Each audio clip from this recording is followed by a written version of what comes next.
Hello everyone, my name is Praveen Anchal and I welcome you all in our YouTube channel of Core Academy. And today we will discuss about class 10th economics lesson 2 the sectors of Indian economy. तो चलिए start करते हैं. तो सबसे पहले लिख लेते हैं चैप्टर का नाम, that is the class 10th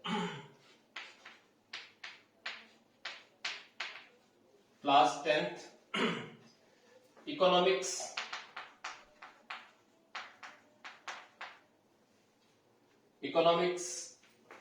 chapter 2, that is the sectors of Indian economy.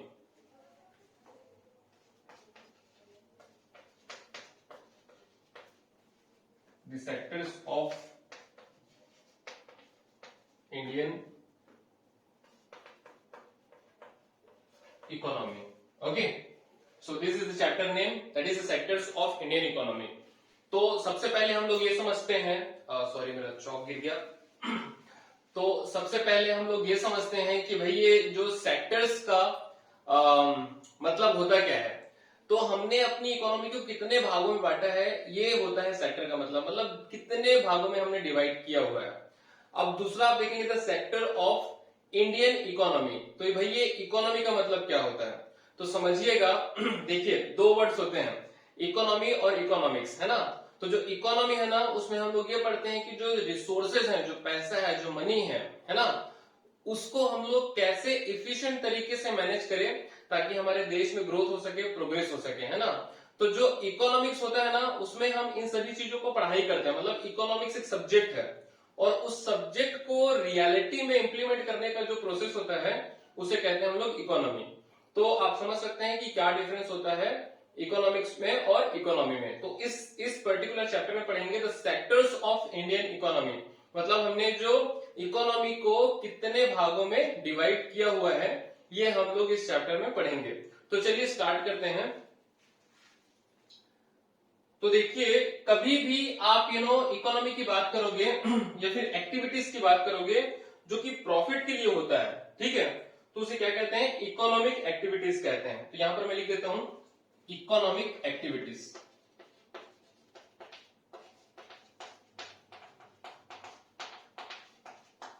ठीक है, इकोनॉमिक एक्टिविटीज. तो इकोनॉमिक एक्टिविटीज क्या होता है कि वो एक्टिविटीज जो कि हम लोग प्रॉफिट के लिए करते हैं, है ना, उसे क्या कहते हैं हम लोग इकोनॉमिक एक्टिविटीज कहते हैं.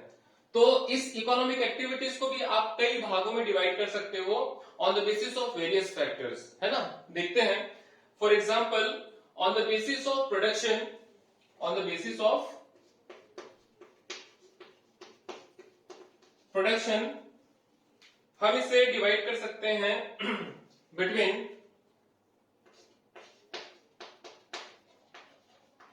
Primary sector, the second one is called as secondary and the third one is called as tertiary, है ना. तो ये हो गया the first one is on the basis of production. तो on the basis of production हम लोग कितने भागों में डिवाइड कर सकते हैं, तीन भागों में. पहला क्या है, primary activities, okay, the second one is secondary activities and the third one is tertiary activities. और सभी में हमारा क्या है मोटो, प्रॉफिट अर्न करना, ठीक है. तो ये हो गया हमारा on the basis of production. दूसरा क्या है, देखिए on the basis of working condition, on the basis of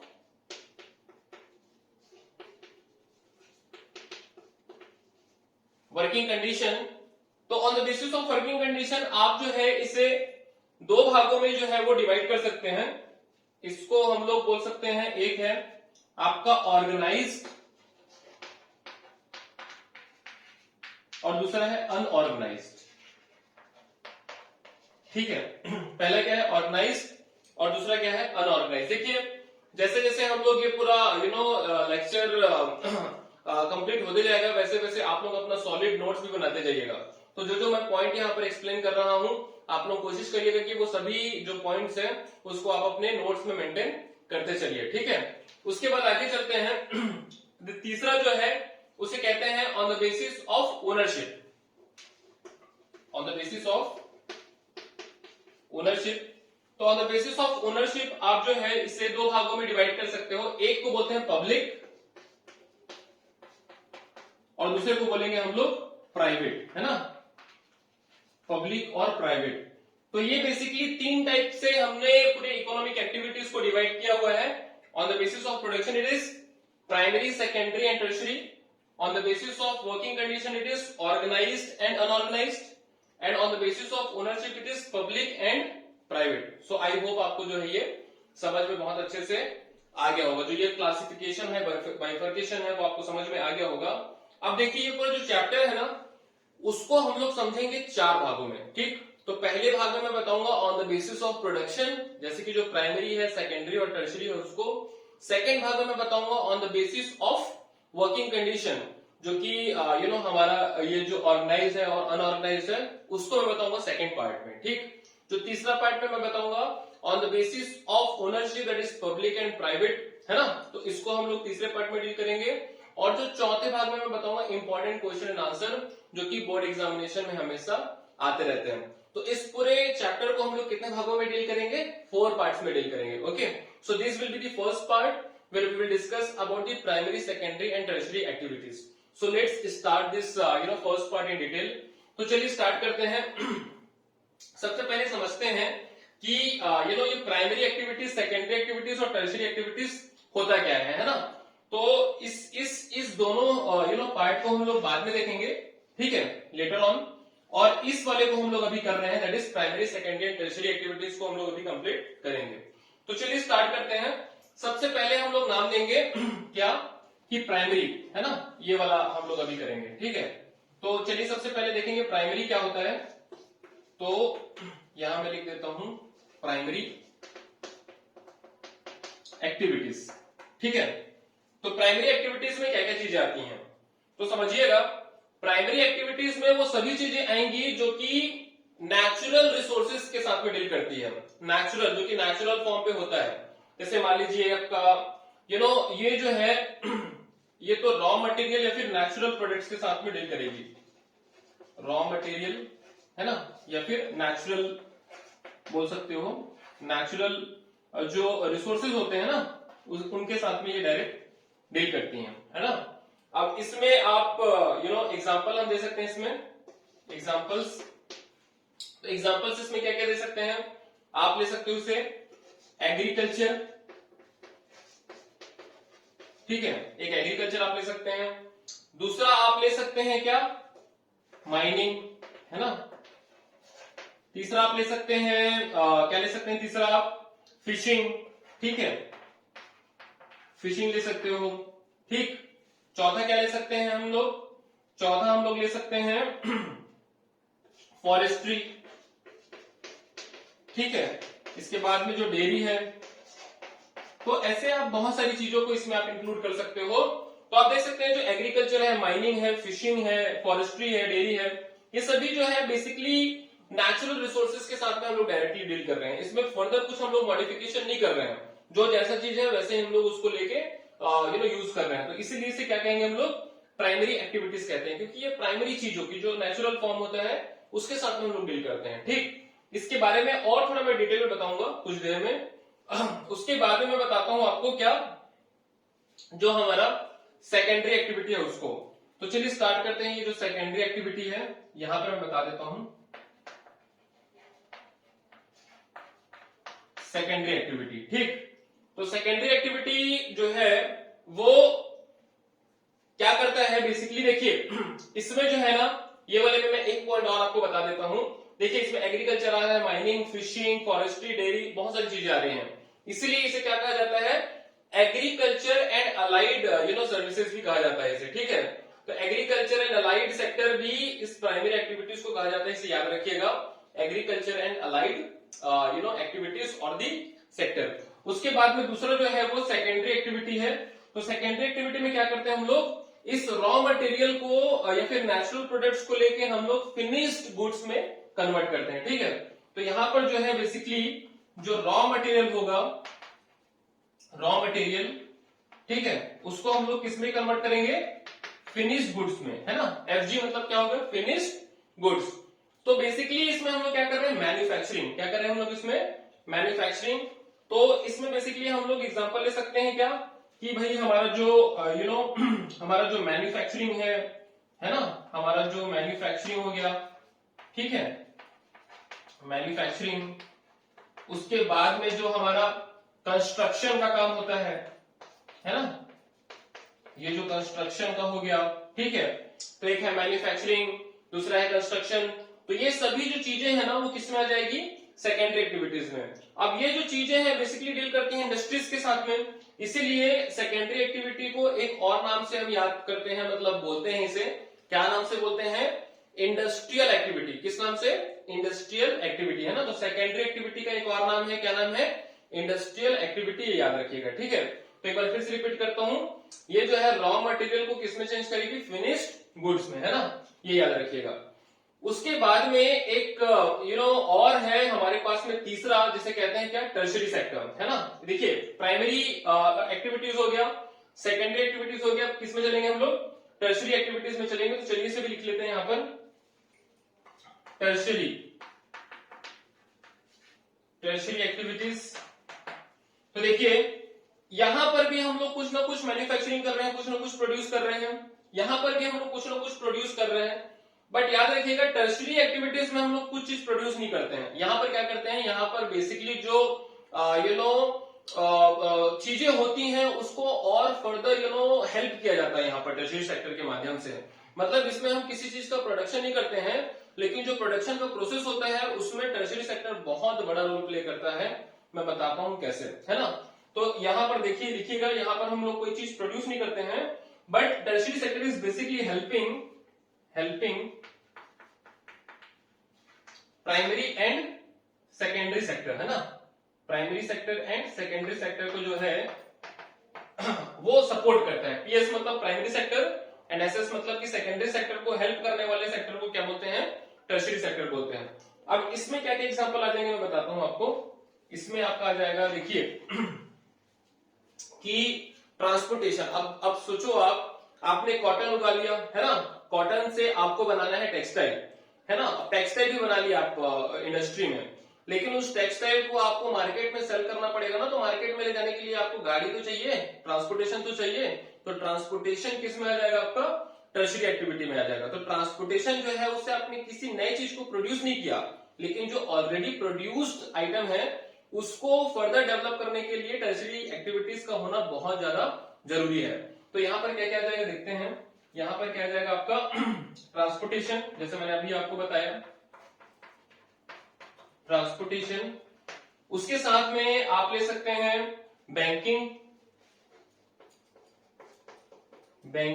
है ना। उसके साथ में आप लोग ले सकते हैं पुलिस सिस्टम जो होता है, डिफेंस होता है ना, पुलिस, डिफेंस, और भी बहुत सारी चीजें होती हैं, ठीक है। उन सभी चीजों को आप किसमें ले सकते हैं, टर्शरी एक्टिविटीज में ले सकते हैं। ओके, तो क्या क्या हो गया इसमें, ट्रांसपोर्टेशन हो गया, बैंकिंग हो गया, पुलिस हो गया, डिफेंस हो गया, कम्युनिकेशन भी इसी में आ जाता है। इसके साथ में जो प्रोफेशनल्स होते हैं जो कि अपना सर्विस देते हैं, जैसे कि टीचर्स हो गया, है ना, डॉक्टर्स हो गए, लॉयर्स हो गए, बार्बर्स जो है, वो सभी किस में आ जाएंगे, टर्शरी एक्टिविटीज में आ जाएंगे। अभी रिसेंटली इंफॉर्मेशन टेक्नोलॉजी के आने के बाद में इस सेक्टर में और बहुत ज्यादा ग्रोथ हुआ है, क्योंकि इंफॉर्मेशन टेक्नोलॉजी के आने के बाद में जो कंप्यूटर बेस्ड सर्विसेज होती हैं, जैसे कि आपका साइबर कैफे हो गया, है ना, और ये जो बिजनेस प्रोसेस आउटसोर्सिंग वाला जो पूरा रहता है, तो वो सबको भी बहुत ग्रोथ हुआ है। इवन कॉल सेंटर भी जो है ना, वो भी टर्शरी सेक्टर में ही आता है, टर्शरी एक्टिविटीज में ही आता है, क्योंकि यहाँ पर बेसिकली हम लोग क्या दे रहे हैं, सर्विस दे रहे हैं। इसलिए इस टर्शरी सेक्टर को या फिर टर्शरी एक्टिविटी को क्या कहा जाता है, सर्विस सेक्टर भी कहा जाता है, याद रखिएगा, है ना। तो एक बार फिर से मैं रिपीट करता हूं, प्राइमरी एक्टिविटीज को क्या कहा जाता है, एग्रीकल्चरल अलाइड सर्विसेज, है ना, एग्रीकल्चरल एंड अलाइड एक्टिविटीज आप बोल सकते हो उसको। जो सेकेंडरी एक्टिविटीज है उसे क्या कहते हैं, इंडस्ट्रियल एक्टिविटीज भी बोला जाता है। और वैसे ही जो टर्शरी एक्टिविटीज है ना, उसे और क्या कहा जाता है, उसे हम लोग और क्या कहते हैं बताइए, सर्विस सेक्टर भी कहते हैं, ठीक। तो आई होप इतना आपको बहुत अच्छे से जो है वो समझ में आया है ना। अब उसके बाद में मैं कुछ और चीजें आपको बताना चाहूंगा जो कि बहुत बहुत इंपॉर्टेंट है। देखिए एक क्वेश्चन आता है बोर्ड एग्जामिनेशन में कि भाई ये जो प्राइमरी एक्टिविटीज है, सेकेंडरी एक्टिविटीज और टर्शरी एक्टिविटीज है, वो आपस में जो है वो कैसे कनेक्टेड है, how they are interconnected with each other.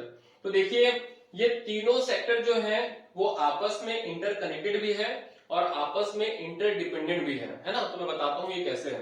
तो देखिएगा, एक मैं प्रीवियस ईयर के क्वेश्चंस पेपर देख रहा था, तो उसमें क्वेश्चन था कि आप शुगर को लेके इन तीनों एक्टिविटीज को आप डिपिक्ट करिए कि कैसे ये तीनों एक दूसरे के ऊपर डिपेंडेंट है ना, शुगर को लेके।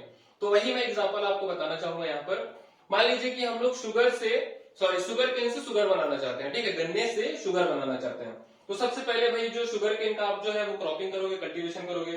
तो यहाँ पर क्या आ गया, फार्मिंग आ गया, एग्रीकल्चर आ गया, है ना। तो ये किस में आ जाएगा, प्राइमरी एक्टिविटीज में आ जाएगा। फिर उस शुगर केन से आप क्या बनाओगे, शुगर बनाओगे, ठीक है। तो शुगर बनाने के लिए आपको भैया उसको मैन्युफैक्चरिंग करना पड़ेगा, ठीक। तो this particular process will be called as secondary activity when you are converting sugar cane to sugar. जब आप शुगर केन से, गन्ने से आप जब शुगर बना रहे हो तो वो किस में आ जाएगा, सेकेंडरी एक्टिविटीज में आ जाएगा। अब उस जो शुगर केन को आपको मार्केट में सेल करना, भी मार्केट में तो सेल करना पड़ेगा ना, है ना। तो वो मार्केट में ले जाने के लिए आपको ट्रांसपोर्टेशन की जरूरत पड़ेगी, फिर मार्केट में उसका मार्केटिंग करना पड़ेगा, सेल करना पड़ेगा। तो ये marketing, selling, transportation is all will be coming under the tertiary activities. तो इस तरीके से आप इन तीनों चीजों को मिलाकर आप बता सकते हो that how the primary activities, secondary activities and tertiary activities are interconnected and interdependent on each other, है ना। ये बोर्ड एग्जामिनेशन में आया हुआ है, आप देख सकते हैं, है ना, ठीक है। So this particular concept is also very much clear. अब इसमें मैं एक चीज आपको और बताना चाहता हूं जो कि बहुत ज्यादा इंपॉर्टेंट है, कि इनका हिस्टोरिकल बैकग्राउंड कैसा रहा है, ठीक है। तो उसको मैं बताता हूं। देखिए जैसे हम लोग बहुत से देशों के बारे में पढ़ते हैं, ठीक है, जो डेवलप्ड हैं। तो उनमें क्या होता है, बेसिकली हम लोग जो डेवलप्ड कंट्रीज जैसे कि ब्रिटेन हो गया, अमेरिका हो गया, तो यहां अगर अपन देखेंगे तो क्या होता है, यहाँ पर सबसे पहले वहां पर प्राइमरी एक्टिविटीज डेवलप होती हैं, ठीक। उसके बाद में क्या होता है, प्राइमरी एक्टिविटीज से कहां पर जाते हैं हम लोग, सेकेंडरी एक्टिविटीज में, और फिर सेकेंडरी एक्टिविटीज से कहां जाते हैं, टर्शियरी एक्टिविटीज में ना। तो उनका जो पैटर्न रहता है उसको मैं थोड़ा बताने की कोशिश करता हूं। उसका पैटर्न ये रहता है कि भाई प्राइमरी एक्टिविटीज से कहां गया, सेकेंडरी एक्टिविटीज में, और सेकेंडरी एक्टिविटीज से कहां गया, टर्शियरी एक्टिविटीज में, ठीक है। तो ये जो है पैटर्न रहता है in most of the developed countries, जब वो डेवलपिंग फेज में रहते हैं, तो है ना। बाद में जो है वो टर्शियरी एक्टिविटीज का जो सपोर्ट रहता है, इन कंट्रीब्यूशन रहता है इन जीडीपी, वो बहुत ज्यादा हो जाता है। बट ये कुछ ऐसा फेज रहता है। लेकिन अगर आप इंडिया के बारे में बात करेंगे ना, तो इंडिया में जो है वो प्राइमरी एक्टिविटीज तो स्टार्ट हुआ, है ना, लेकिन हम जो है वो बहुत ही एवरेज परफॉर्म करते हुए कहां पर चले जाते हैं, टर्शियरी एक्टिविटीज में। मतलब कहने का मतलब ये है कि हमने प्राइमरी एक्टिविटी से स्टार्ट किया और सेकेंडरी एक्टिविटीज को विदाउट गिविंग प्रॉपर इंपॉर्टेंस हम कहां पर चले गए, टर्शियरी एक्टिविटीज पे चले गए। मतलब कि हमारे देश में ये सेकेंडरी एक्टिविटीज उतना ज्यादा डेवलप हो नहीं पाया जितना कि होना चाहिए था। तो ये एक जो है वो मैटर ऑफ पॉइंट है कि हम लोग कैसे सेकेंडरी एक्टिविटीज को भी बहुत अच्छा कर सकते हैं, क्योंकि आप जानते हैं कि हमारे नेबर कंट्रीज जैसे कि चाइना हो गया, सेकेंडरी एक्टिविटीज मतलब कि मैन्युफैक्चरिंग इंडस्ट्रीज वगैरह में कितना अच्छा कर रहे हैं ना। चाइना को कहा जाता है manufacturing capital of the world. मतलब कि चाइना का जो गुड्स है, जो मार्केट है, वो पूरे दुनिया में आपको मिल जाएगा, ठीक है। तो जब तक हम लोग ये सेकेंडरी एक्टिविटीज में बहुत बेहतर नहीं करेंगे, तब तक हम लोग विश्व गुरु और जो डेवलप्ड कंट्री नहीं बन पाएंगे, है ना। तो इस सेकेंडरी एक्टिविटीज को हमको बहुत ज्यादा बेहतर करना है। तो चूंकि मैं अब आपको ये बता ही रहा हूं कि हमारे देश में सेकेंडरी एक्टिविटीज उतना ज्यादा डेवलप नहीं हो पाया, तो मैं एक आप लोगों के साथ में डिस्कस करना चाहूंगा एम्प्लॉयमेंट और कंट्रीब्यूशन टुवर्ड्स जीडीपी वाला जो एक कॉन्सेप्ट है, उसको मैं आप लोगों के साथ में डिस्कस करना चाहूंगा। तो चलिए उसे डिस्कस करते हैं हम लोग। तो देखते हैं यहां पर, देखिए ये जो है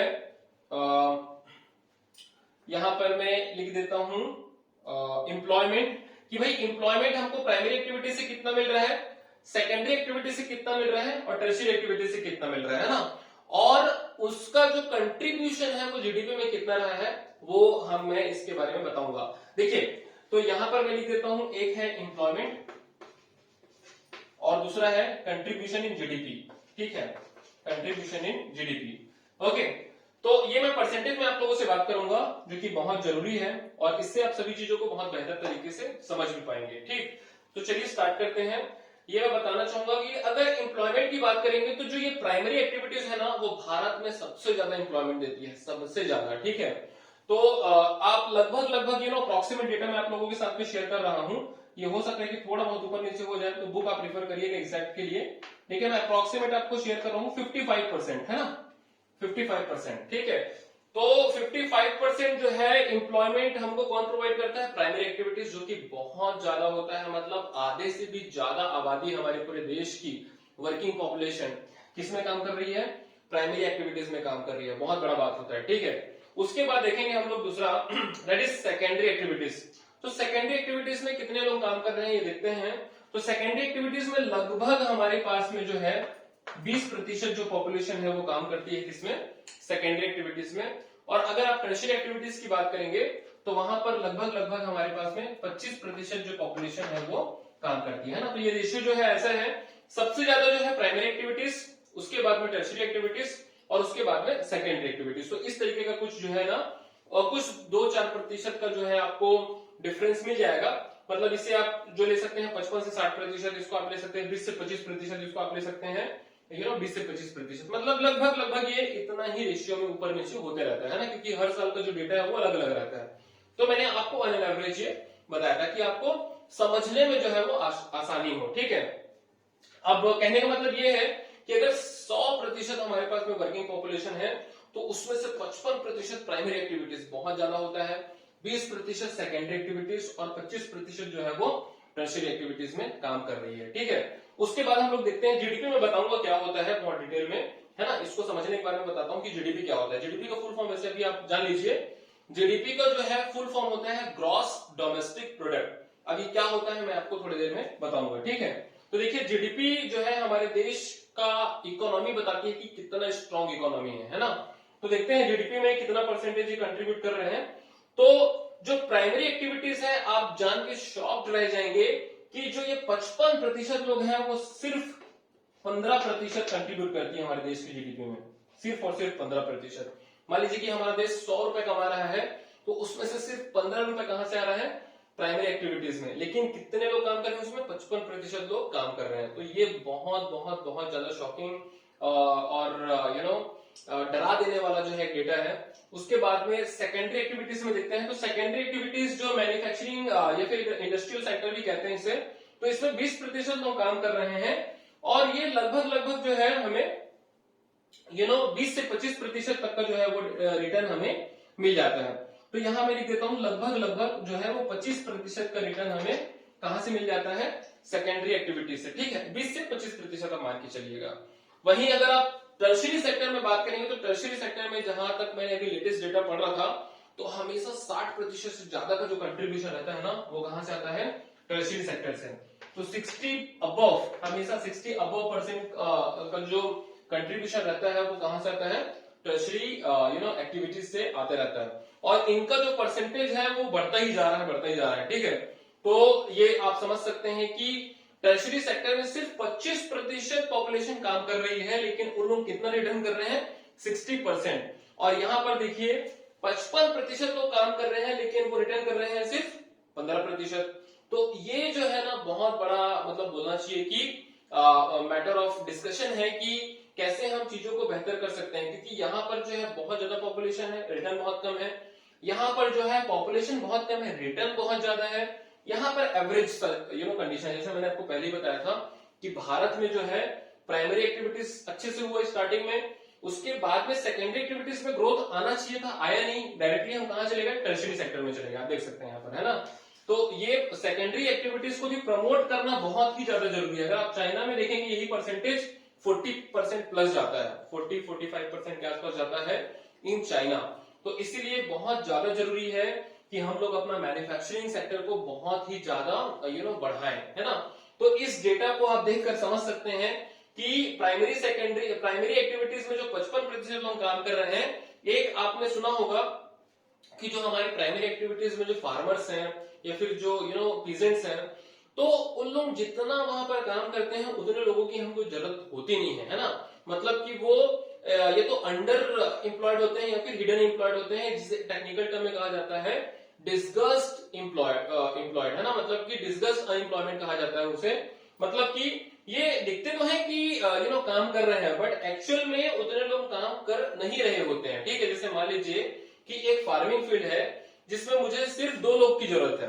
अब उस 2 लोग के बजाय वहां पर अगर मान लीजिए 10 लोग काम कर रहे हैं, तो जो एक्स्ट्रा 8 लोग हुए हैं उनकी जरूरत है ही नहीं, फिर भी वो काम कर रहे हैं वहां पर, तो वो 8 लोग क्या कहलेंगे, डिस्कस्ड अनएम्प्लॉयमेंट। मतलब कि डिस्कस्ड अनएम्प्लॉयड मतलब कि क्या होता है कि वो दिख तो रहे कि काम कर रहे हैं, बट एक्चुअल में जो है वो काम नहीं कर रहे होते हैं, है ना, मतलब कि वो प्रोडक्शन को बढ़ा नहीं रहे होते हैं, ठीक है। तो इस तरीके से आप समझ सकते हैं कि यहाँ का जो परसेंटेज है 55%, उतना हमको जरूरत है भी नहीं। तो इस वाले परसेंटेज को क्या करना है, हमको कम करना है, मतलब 55% हमको चाहिए ही नहीं इतने फार्मर्स, तो इसको कम करके ये जो है 20% इसको हमको बढ़ाना है, ये जो है 25% इसको हमको बढ़ाना है, ठीक है। और हमें सबसे ज्यादा यहाँ पर जो फोकस करना है ना, वो करना है मैन्युफैक्चरिंग सेक्टर में। बहुत बहुत बहुत जरूरी है। आप देख सकते हैं कि जो हमारी कंट्री है अभी सबसे ज्यादा फोकस जो है, आपने कुछ स्कीम सुना होगा, make in India, make in India, make in India, और एक और स्कीम सुना होगा आपने एफडीआई। एफडीआई का फुल फॉर्म क्या होता है, फॉरेन डायरेक्ट इन्वेस्टमेंट। मतलब जो फॉरेन की कंपनी है उसे हमारी देश की जो गवर्नमेंट है वो इंकरेज करती है कि आप भारत में इन्वेस्ट करिए, अपना जो प्रोडक्ट है उसे कहां बनाइए, भारत में बनाइए। और कुछ कंपनी, जैसे मैं एग्जांपल देता हूं एप्पल वगैरह, उन्होंने तो भारत में अपने प्रोडक्ट्स को मैन्युफैक्चर करना चालू भी कर दिया है, ठीक है। तो इसका काफी अच्छा रिस्पॉन्स दिख रहा है, लेकिन और भी बेहतर वो हो सकता है, ठीक है। तो इस तरीके से आप बहुत अच्छे से पूरे तरीके से समझ सकते हैं कि ये प्राइमरी एक्टिविटीज, सेकेंडरी एक्टिविटीज और टर्शियरी एक्टिविटीज का रोल क्या है ना।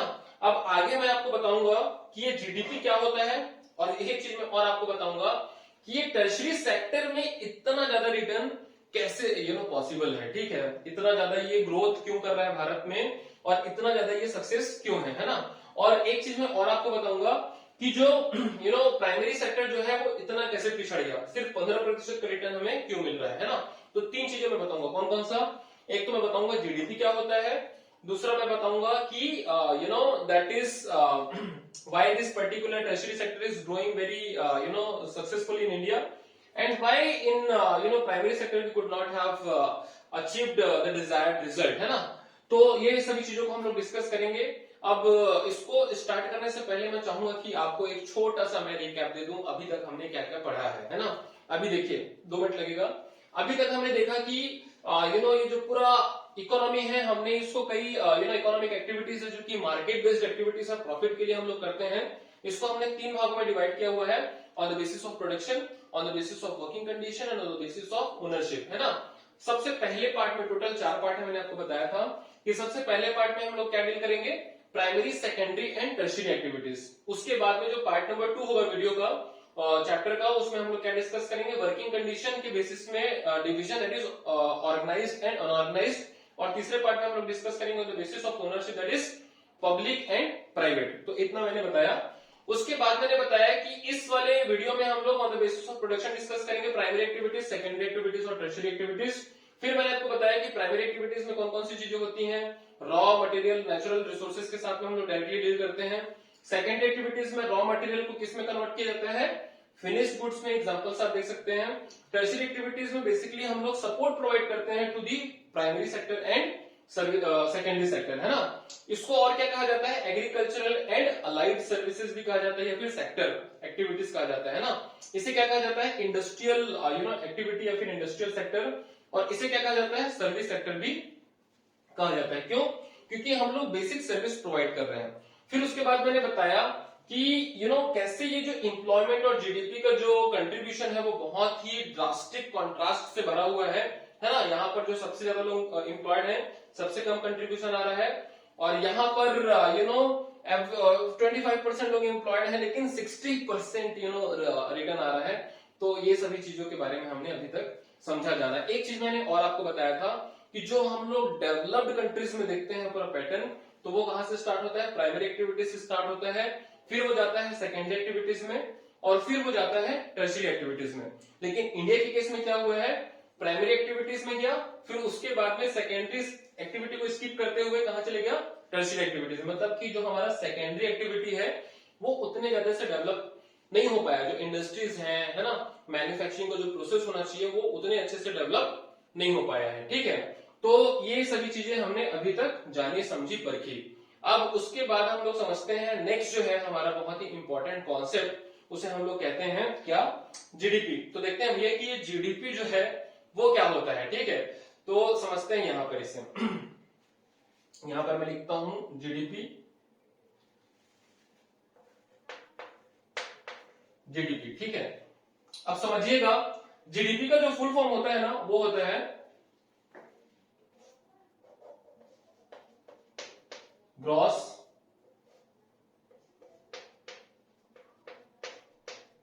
डोमेस्टिक